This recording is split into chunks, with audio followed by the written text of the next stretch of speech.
Speaking on the spot isn't a gift, it's a skill you can train. Beyond Norm can help you build that skill. Hey, welcome. Let's talk about something that gets most of our hearts racing, speaking on the spot. We're going to take that moment of sheer panic and turn it into one of poise and confidence. I'm going to give you the tools you need to sound sharp, clear, and totally collected, even when you have zero time to prepare.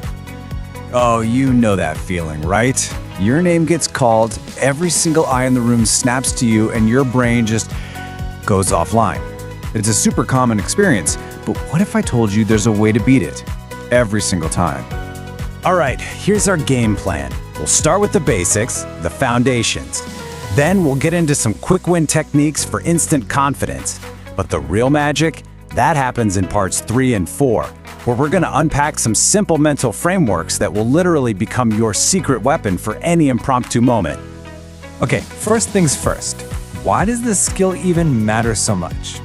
Before we jump into the how-to, let's just quickly nail down the why.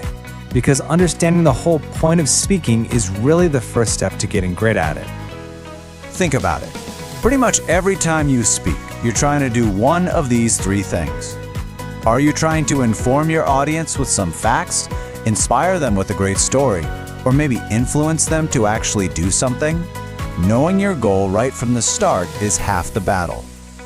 And trust me, this is not just some nice-to-have skill.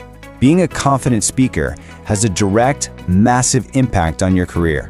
It positions you as a leader, it expands your influence, it makes you way more memorable when you're networking, and it can seriously fast-track your growth.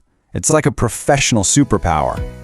Now let's just bust a huge myth right here. You absolutely do not have to be an extrovert to be a fantastic speaker. It's a learned skill, not a personality trait. Yeah, extroverts might bring that natural energy, but introverts, they often kill it with their thoughtful structure and genuine sincerity. The best speakers really learn to pull from both sides. All right, let's get super practical. What can you actually do in the heat of the moment when you're put on the spot and the pressure is on? Here are some techniques you can use immediately to get your composure back. First, and this is maybe the most important thing, don't rush. Just take a breath. It's okay. Next, listen really carefully to the question and pull out the key words.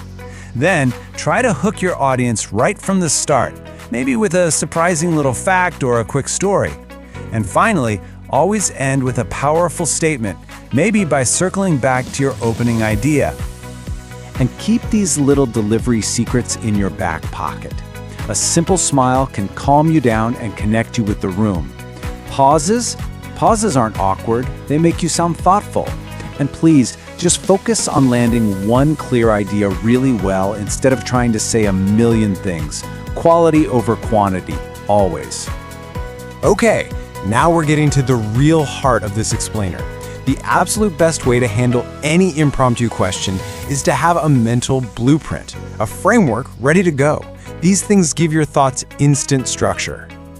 So, how do you pick the right one? Well, it all comes down to the question you're asked. Just listen for the keywords. If you hear something like, "What do you think?" or "What's your opinion on?" that's your cue to use the PrEP framework. It's perfect for logical arguments. If the question is more about a journey, like, "How did you get here?" then the past, present, future framework is your go-to for telling a story about growth. And if you're asked for a personal experience, like, "Tell me about a time when," the story lesson framework is your best bet for building a real emotional connection. Theory is one thing, but let's actually see how this stuff works in the real world. We're going to take one single question and answer it using all 3 of these frameworks. You'll get to see just how flexible and powerful these structures really are. So here it is. What does success mean to you?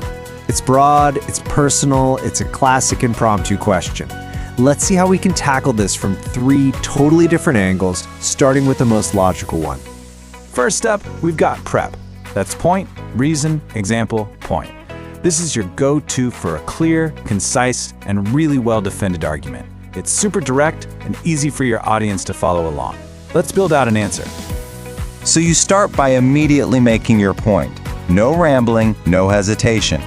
This one sentence is the thesis for your whole mini speech. Right away, the audience knows exactly where you stand. Next, you back that point up with a reason. Why do you believe that? This is your because statement. It adds logic and some real depth to what you just said. Now it's not just an opinion, it's a belief that has a foundation. Now here's where it gets good. The example makes an abstract idea feel totally real. You bring your reason to life. A personal story, even a tiny one like this, is 1,000 times more convincing than just logic. It proves your point. And finally, you bring it all home by restating your point. See how it circles back to the beginning? But now, that statement is packed with the weight of your reason and your example. It's just a clean, memorable, and incredibly effective way to structure your thoughts. Okay, let's hit the same exact question but with a totally different structure. This is the past, present, future framework, and it's amazing for showing how your perspective has evolved. It tells a story of personal growth over time. You see the narrative arc here, right? You start in the past, where success was all about external stuff, winning things, being better than other people. Then you move to the present, where success has become internal. It's about making progress and keeping your word to yourself. And finally, you look to the future, where success becomes about something bigger than you. It's about what you give back. This structure just shows so much wisdom and vision. It gives your answer a ton of depth. Last but not least, let's use the most emotionally powerful framework of all, story to lesson. This one isn't about logic or timelines.